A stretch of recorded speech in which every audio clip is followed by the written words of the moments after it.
So just like right on your belt. Okay. You want it in the middle?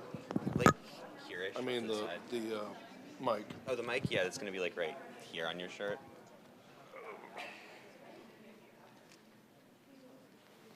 Okay. And then that should be good. I'm Dean Rancourt. I'm Atticus. Nice to meet you, Atticus. Cool name. I like it. I start both English teachers. Oh, really? So I come by it honestly. Of course, that makes sense. How are you? I talked to Lisa. She said for me to stop by. Oh, thank you. Did you get John the books? Yeah. Wonderful, wonderful. Thank you. I'll enjoy those. Yeah, one's a really, really easy read. The others, they're both easy, but one's a little longer, obviously.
Fisher? Very well. Good to see you again in person. In yeah. person, yes. Here's a handout for you. We exist as more than just heads on a screen. Good to meet you again. We're not on broadcast time, but let's do our best here to get rolling. Jeff, can you hear me? Clear? Good. Mic's good? Is Dr. Hello, Fisher's yes. mic hot? Testing. I'll try to speak up this time.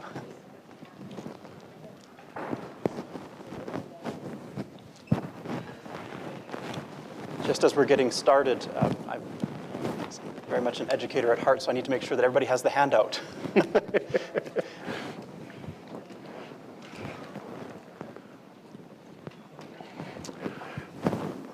Okay, good morning, everybody. I would like to welcome our faculty and staff this morning at our second iteration of our presidential search interviews.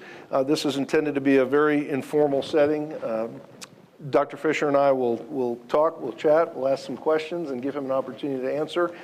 And this forum is just like yesterday's, not intended to be a cheering session one way or another, just an opportunity for you to be heard and present your views to our campus community. So I want to thank our faculty and staff who are here in attendance today, and also our audience who are joining us from the YouTube channel.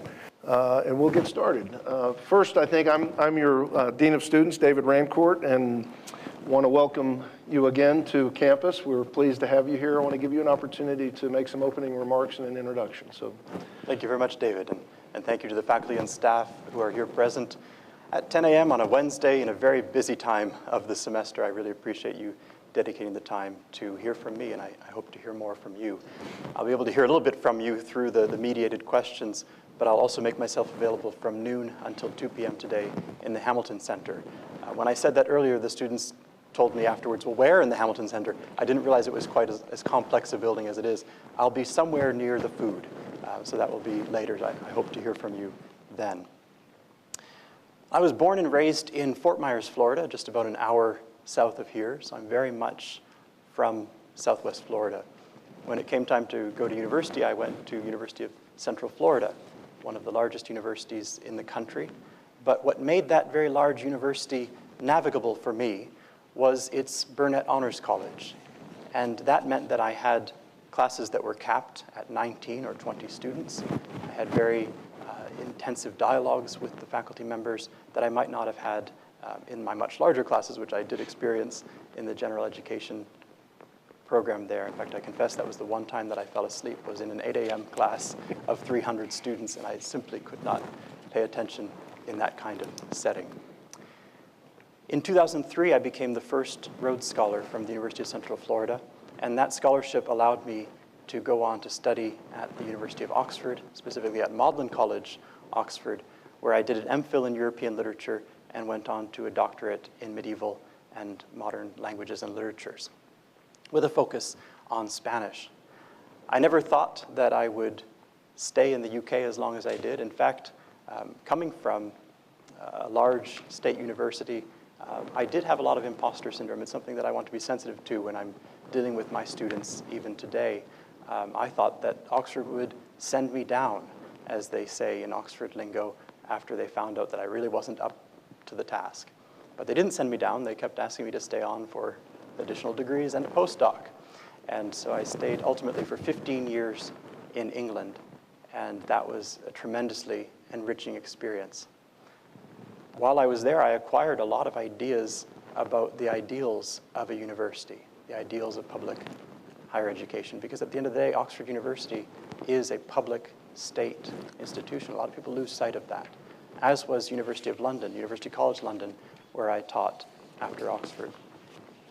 In 2018, at the invitation of President John C. Hitt, I returned to my alma mater. I returned to University of Central Florida with a goal of enhancing its academic offering, specifically to possibly coach the next Rhodes Scholar, but more generally to coach students with really competitive international and national scholarships.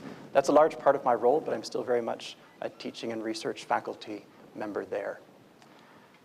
So when I saw this opportunity to lead New College, when I saw it come up, I thought, here's a chance to combine something that I know very well, the Florida State University system, with the ideals that New College has historically embodied that actually map very well onto that Oxbridge tradition that emphasizes the tutorial system, that emphasizes the student-driven mastery of a field of knowledge. Even the details, such as not having letter and number grades, but having an evaluation at the end of the semester.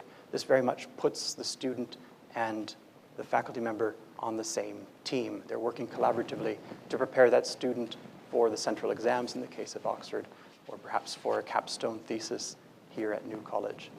And so I thought, here are two settings that I can combine in a kind of ideal world, and I could forward that with the administrative experience that I had acquired in London and also in Iraqi Kurdistan to forward the mission of this historic college.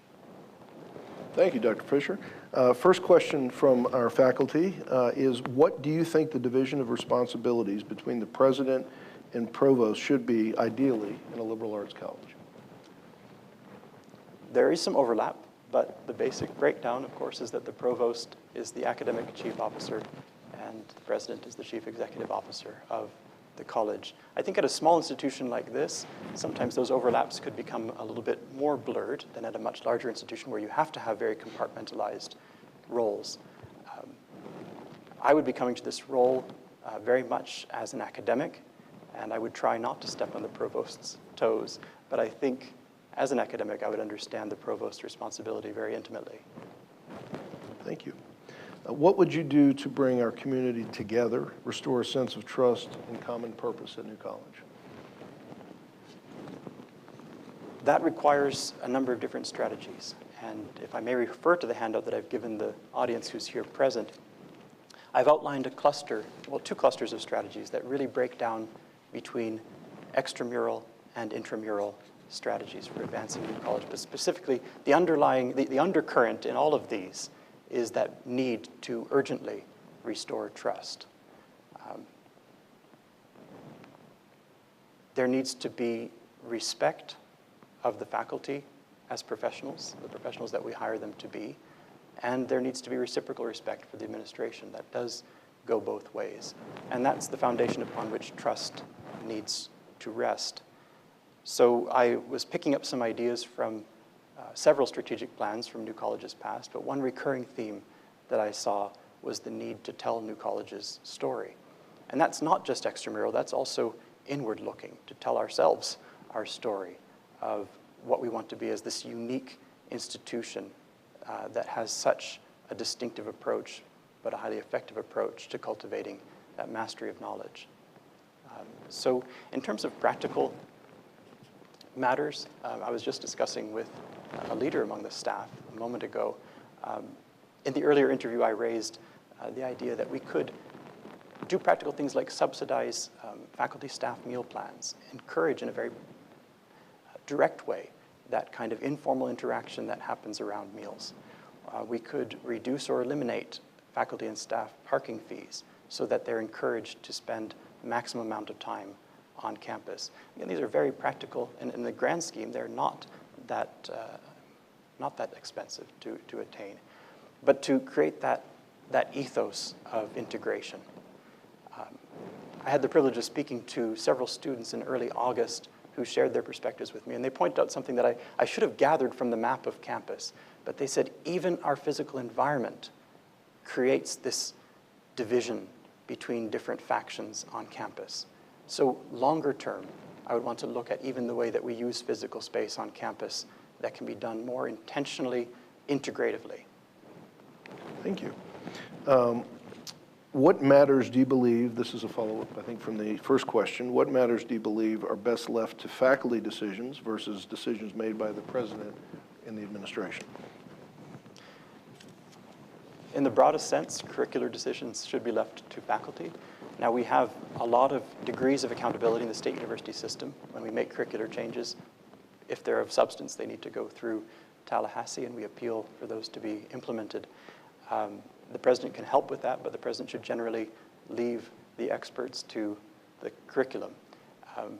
The responsibility then of the president is to be the chief spokesperson and representative of the college,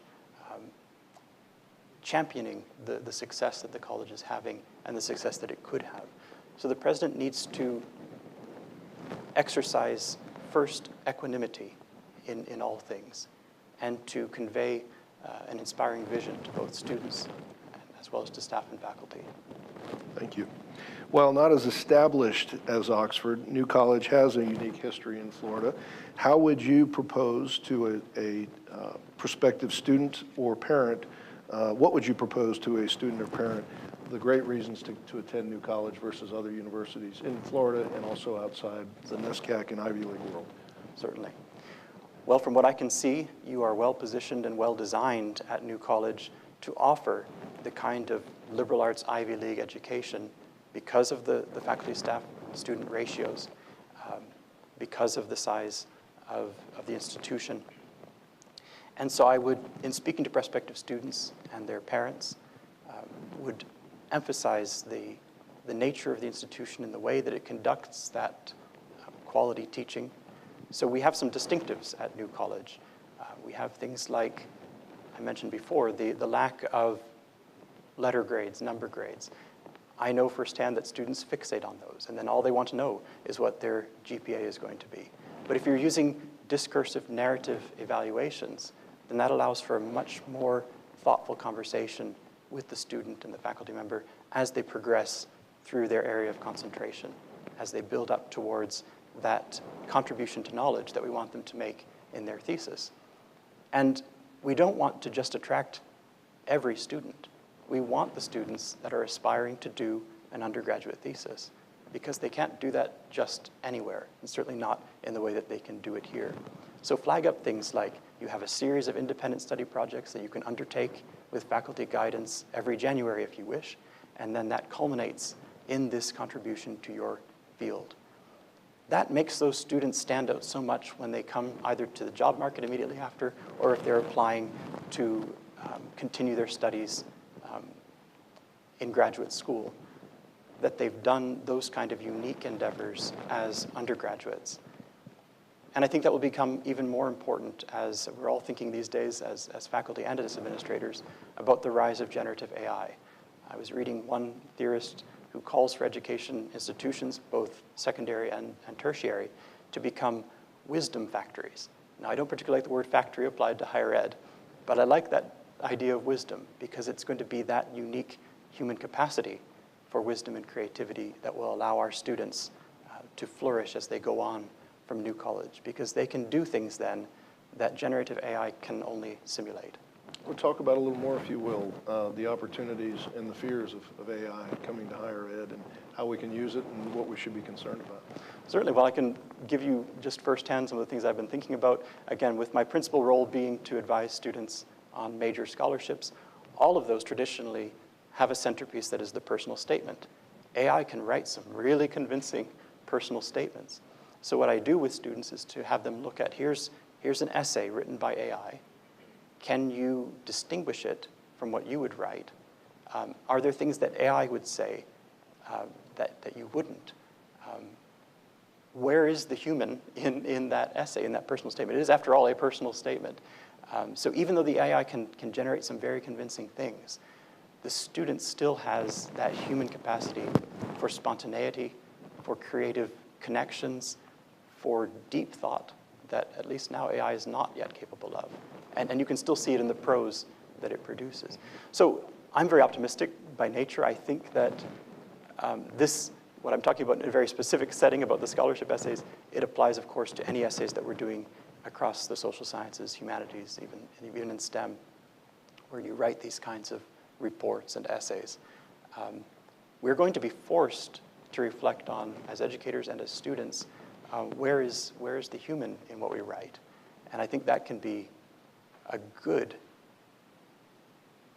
provocative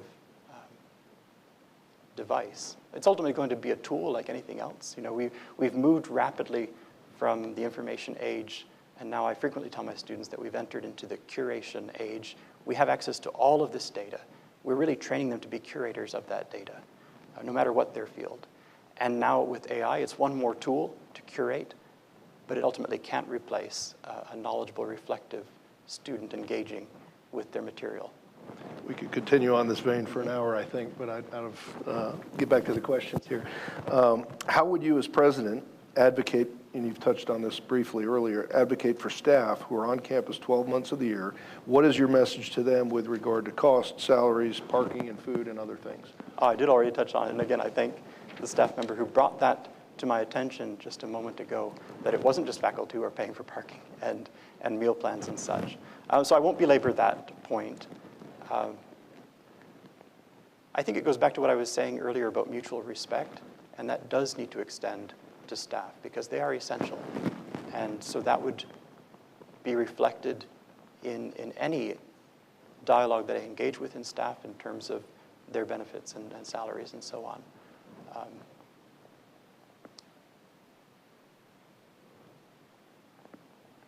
This is going to be a bit of a stretch, but even as an undergraduate, I worked for 3 years as a resident assistant, and so was very much in a kind of staff role, although a much lesser one than what a professional staff member would do. So I just highlight that because it was an early experience of leadership on campus, and a very jumping into the deep end there as an RA, but it also gave me insight into the lives of staff members, some of whom lived on campus. And this is kind of a pie-in-the-sky dream of mine, but again, I'm inspired by Oxbridge. I would love to see housing on campus for visiting assistant professors, staff members that may be transitioning between housing. And again, that is part of that bigger vision of integrating in a very practical way as well as a more idealistic way what we do here on campus. Some would argue there are many changes going on at Oxford. How would you reassure members of our community? I think the changes are going on in New College, right? Yes, I'm sorry, at New College, yes, forgive me. Changes at Oxford, too. At Oxford, too, I'm sure, but there are changes going on at New College, but how would you reassure members of our community who are anxious about this change, and what is your message to our faculty and staff and students about the changes going on? We are, as staff, as faculty, as administrators, we are ultimately stewards of a much deeper legacy of higher education. And I would just touch on a couple of anecdotes that I raised with the students earlier. When I was working for the state university system in Iraqi Kurdistan, it was right at the time before and after the rise of the so-called Islamic State, or ISIS. And so we were conducting university business right near the front lines, about 30 kilometers from the front lines with ISIS. And one of the striking images that I recall from that time is that I would see these flocks of sheep being driven out by the Kurdish and Yazidi shepherds every morning, beautiful white fleece. And they would come back from the fields in the evening, and the fleece would be black, black from the smoke of the munitions and the burning oil wells. And I thought, that alongside our teaching and learning, it was a striking realization for me that this legacy continues even in the face of, in that case, genocide, in the face of deep human upheavals. And I was reminded too recently of how when I was at Magdalen College, Oxford, we would go down sometimes into the college cellar, and to this day we could see calculations in chalk on those sooty cellar walls from when, during World War II, during the Blitz, even though they were in hiding in blackout conditions, they carried on their teaching and learning in that environment. And so the university is a legacy that we must steward, and we must do so carefully. I'm very cautious about abrupt changes. I think they need to be done with all caution. New College is going through a time of upheaval, but it's going to outlast even this tumultuous time. Thank you. What are your views, and how would you support faculty initiatives regarding grants and funding, travel, et cetera? This is something I was actually going to investigate during this visit because I don't know what kind of support you already have in place for faculty pursuing grants. I'd like to learn more about that.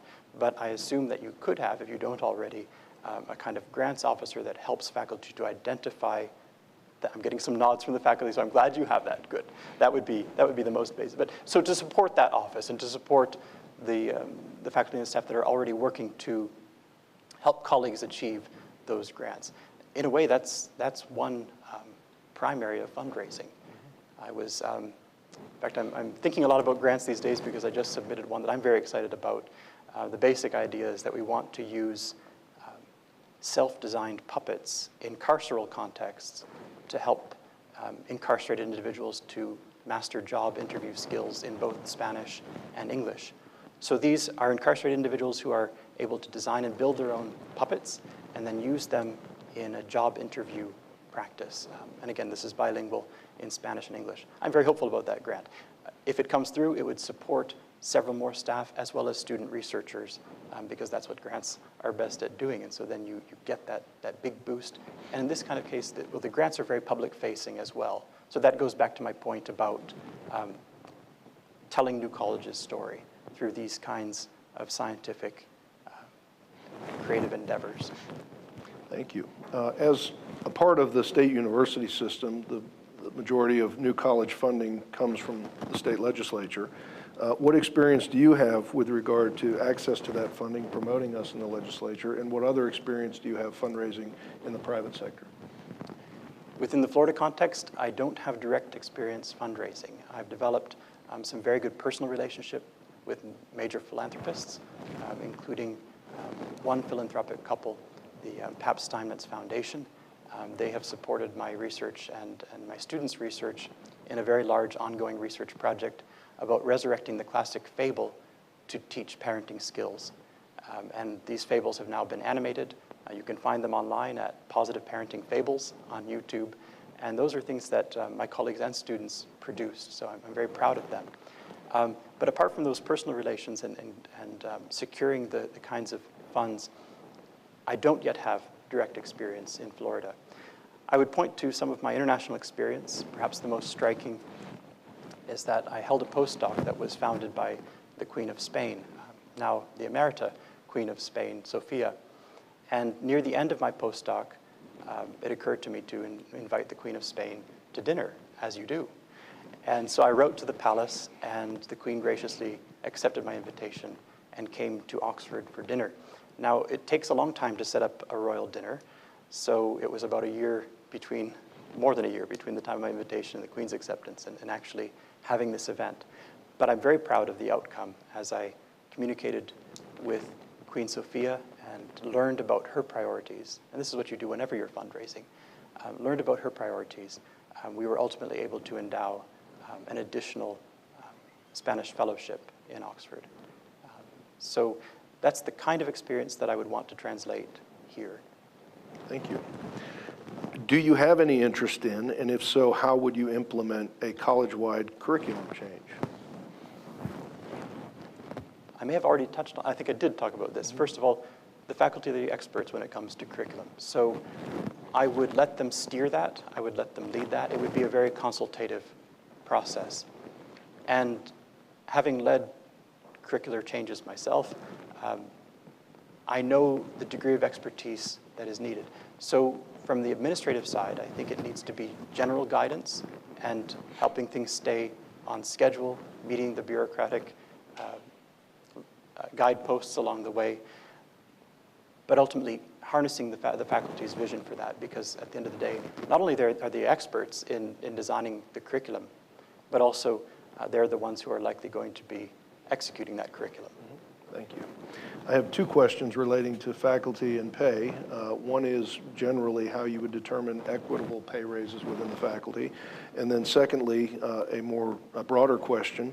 Since New College can be more accurately characterized as a teaching institution versus a research institution, describe your opinion of the fiscal accountability and responsibility of New College's common 2-to-2 course load for faculty versus other institutions that may be 4-to-3 or 4-to-4. Is that 3 or 4 questions? Yeah, it's about 4, I think. So please help me if I don't cover something Sure. adequately there. Thank you. In terms of ensuring equitable pay, in Florida, because we are a state university system with the degree of public scrutiny that we allow, all faculty salaries are open public knowledge. So that's out there. And I really would take a model from what I've seen the University of Central Florida doing, where there are percentage increases, and those have recently become tied to faculty evaluations over a period of a number of years, depending on what percentage you attain. I think that is equitable, and it's not disadvantaging any particular faculty member. The other raft of questions. These are student evaluations. Is that your? No, I'm sorry. Other evaluations. This is the student evaluations come into it. Thank Okay. you for that clarification. But it's the it's the faculty members' annual evaluation. Understood. Thank you. Okay. Sort of a follow-up. Can you talk about clear paths for upward mobility for staff, professional development relating to tuition reimbursement, PhDs, et cetera, options specifically, and to keep up with cost of living, inflation, et cetera? So one key factor there is that it does need to keep up with inflation, cost of living increases, and that's something that the State University of Florida can do better at. That could be something on which we want to anchor our staff salary, faculty salary increases. That's something that I would need to learn a lot more about, but there's room for improvement there.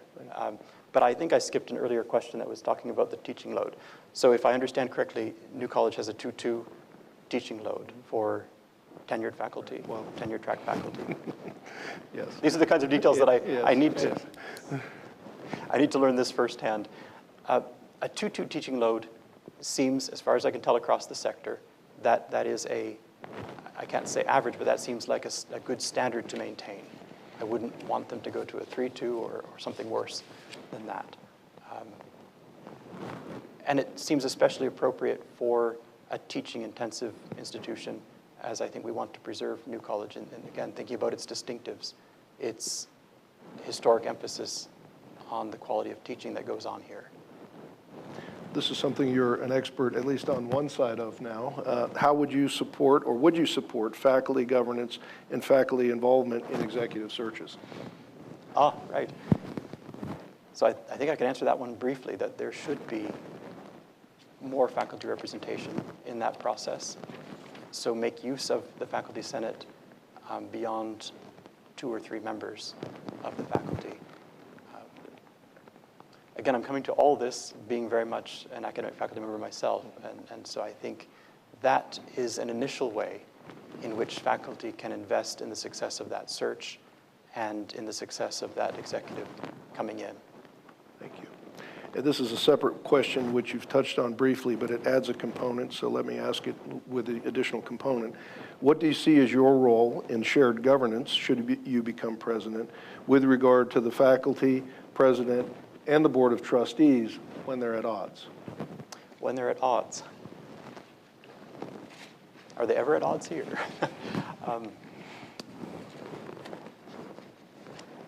Again, at the risk of being repetitive and belaboring the point, one of my unique characteristics coming to this role is coming with that faculty perception and being able to negotiate, I hope very cogently, between those what can emerge as very different camps. And so in terms of shared governance, in terms of the importance of consultative methods, that's something that I would prioritize. And I did make sure that that is highlighted on the handout, and I would just read that out because I was very careful in my wording. In terms of my strategies of making New College America's leading mentorship university, a main strategy is to restore trust in the college's collaborative enterprise through genuinely consultative deliberation and shared governance. Again, I may seem repetitive, but I go back to how I was inspired by what I observed at Oxford, where you have something very antique called congregation, but what it is a body of shared governance that involves staff, technical support, faculty members, even alumni that get to vote on major university decisions. And congregation has exercised its power in very decisive ways, but they also do wonderful things like elect the professor of poetry. So. Thank you. Interesting. What priority would you place on career readiness for students concerning outcomes for Metric 1 in this case, which is based on the placement of students after their first year following graduation? I understand this is a relatively new development at New College, but when I met with students in early August, the handful of students who were around campus at that time, that was one thing they said that they wanted to keep. They really loved the career readiness operation that they have right now housed in the library. And they said that that had been so valuable to them.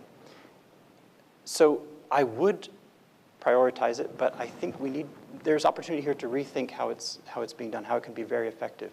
Because in this, we talked a little bit earlier about AI, we need to be especially nimble. And so we can think about transferable skills and how the students will market those, how they will formulate them and articulate them on things like CVs and resumes and cover letters, so that they are adaptable. They'll already have proved that they can undertake substantive original work in terms of their research and creative projects here. And so that career readiness needs to be wedded to that teaching and learning side. I hope there's not a developing divorce between those two. So there would need to be conversation there. Do you support the addition of intercollegiate athletics at New College? And if so, what advice do you have for faculty and staff to integrate the students and to deal with issues that arise with regard to athletes in the classroom? Yes, thank you. I know that this is also a very current issue at New College. In an ideal world, I would have wanted to see it implemented in a much more incremental way, because I know that the entire atmosphere of a place can change, as I think we've seen here, with an influx of athletes and the sudden creation of new teams. So I was speaking earlier with a very thoughtful faculty member who said one thing we need to do is to make sure that we're talking to the coaches. And I thoroughly agree that we need to do that. Because the coaches they're teaching those students in a way that their priorities align with ours in that regard. They are also educators of a different form. I was thinking earlier about how every year when I serve on the national level for selecting the year's Rhodes Scholarships, Rhodes Scholarship recipients, we have a conversation about this. And it's an evolving conversation that it goes way back to the beginning of higher education. So I think of the Greek gymnasium and that synthesis of corporal and intellectual strengths. But it's an ongoing and a very current conversation. So in the case of the Rhodes Scholarships, one of Cecil Rhodes' criteria were that his scholars have a fondness for and participation in manly sport. Well, that's rather archaic language, and it did have to be changed by an act of Parliament in the 70s when they admitted women. And now, when we're talking about criteria for the Rhodes Scholarship, we talk about physical vigor and energy to use one's talents to the full. Well, that can encompass athleticism. It can also encompass very, very much more creative manifestations of physical vigor. So I think of one Rhodes Scholar that stands out in my memory, who, this is relevant to what New College is doing. He was a Class 6 major, and he was also a very good sailor.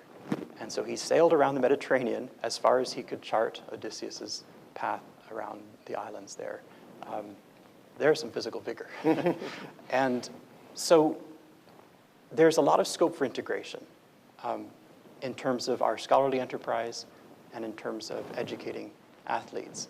We have to be very proactive to prevent the kinds of divisions that can naturally occur. So I do support, I should say that very openly, I do support New College's addition of athletics.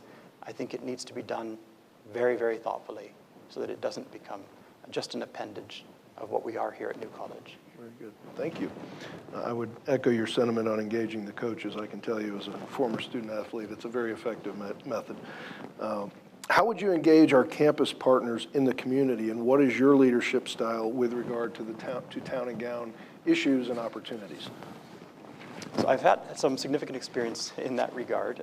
Most recently, when I was directing our Latin American Studies program at UCF, I was very actively and regularly involved with the Mexican consulate in Orlando. And Latin American Studies includes Haitian Creole, so I had a lot of interaction with the Haitian consulate, which is also conveniently in Orlando. And so those public-facing activities really enriched the opportunities for our students. Some of them went on to do internships at the consulates, and in any case, we had leaders in their field coming from those connections, helping the students match employment opportunities, engaging with the public in that way. That's the first thing that comes to mind. But from what I've read in the press, you have a lot of very engaged communities on our doorstep here at New College.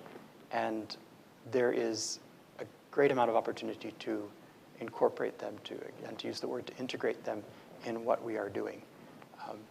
I'm privileged to interact regularly with a Learning Institute for Elders, LIFE as they call it, at UCF. So this is a very practical and active way in which I can incorporate members of the Learning Institute for Elders in the book club that I run as part of a seminar with the honor students. Right now we're reading a massive biography, it's the biography, of Jim Henson. And it's just called Jim Henson, the Biography by Brian J. Jones. And this is part of a seminar on creativity. And what's wonderful in the kind of discussions that emerge with the elders is that they're able to give us that cross-generational dialogue that's so enriching. So I just cite that as another example, a very strategic community engagement. Some of those elders who join our book club have gone on to write letters of recommendation for my students because they get to know the students inside the classroom as well as outside the classroom. They sit in when my students pitch their creative projects, and they offer their advice as, in most cases, retired professionals who have a great deal of advice to offer them. Wonderful. Thank you. How do you plan to engage in the national and state political focus on higher education? So if I may speak more in general terms about that, you mentioned the phrase town and gown earlier. Again, a very nice Oxford reference, thank you.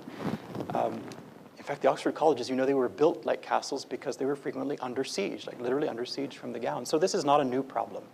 But in our current atmosphere, it manifests itself as this general distrust of institutions, and a lot of that distrust is focused on higher ed. We need to politically and diplomatically stress the value that higher education has.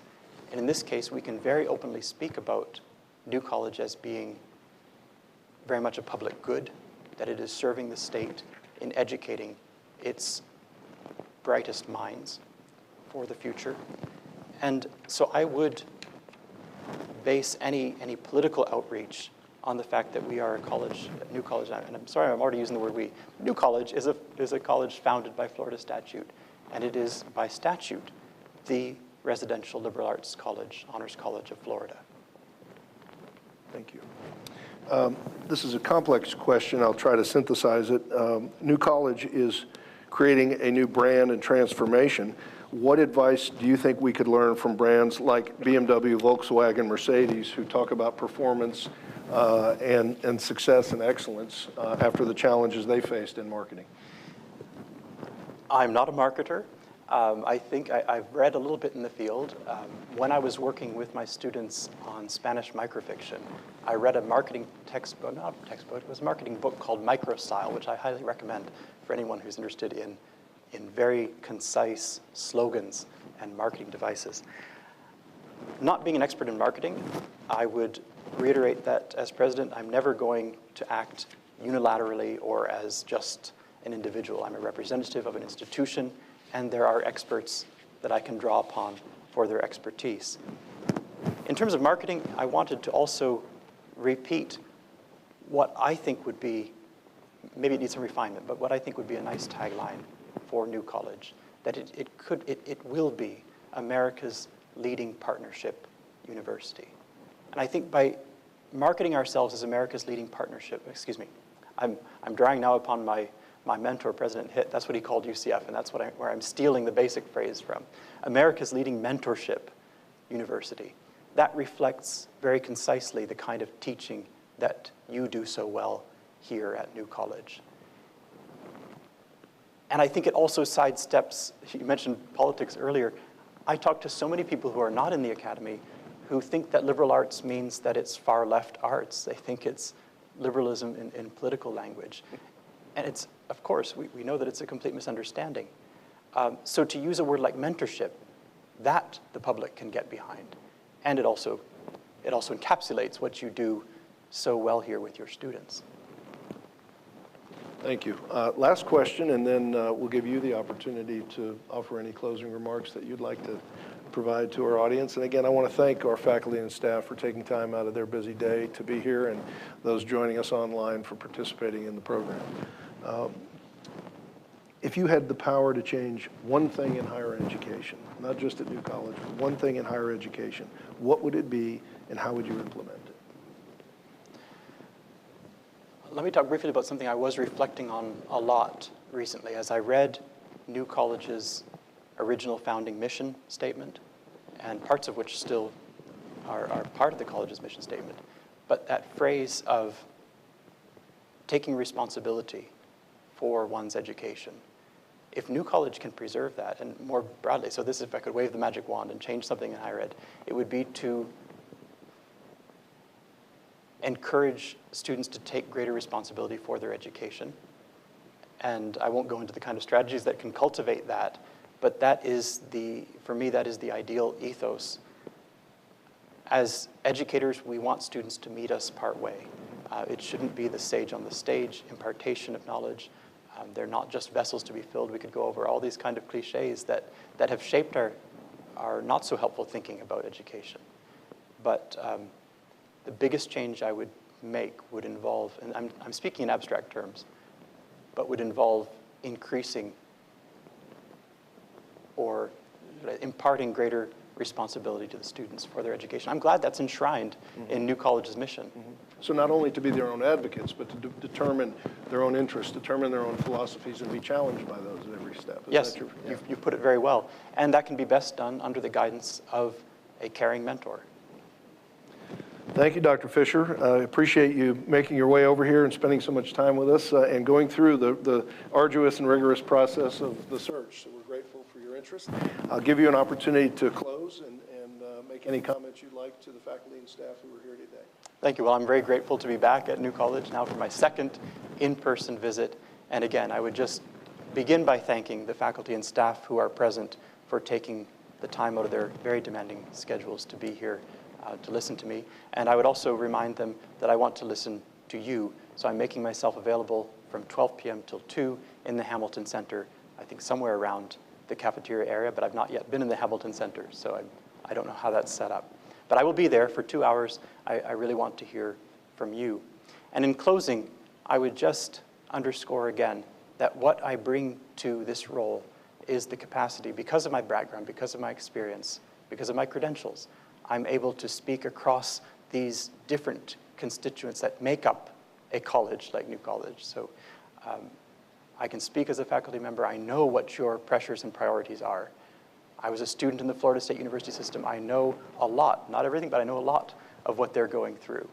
And I would be that kind of empathetic leader who exercises equanimity while also trying to inspire the college with a very challenging yet optimistic vision for its future. And its future can be America's leading mentorship university. Thank you for your attention. Thank you, everyone. Thank you, Dr. Fisher. We appreciate it very much.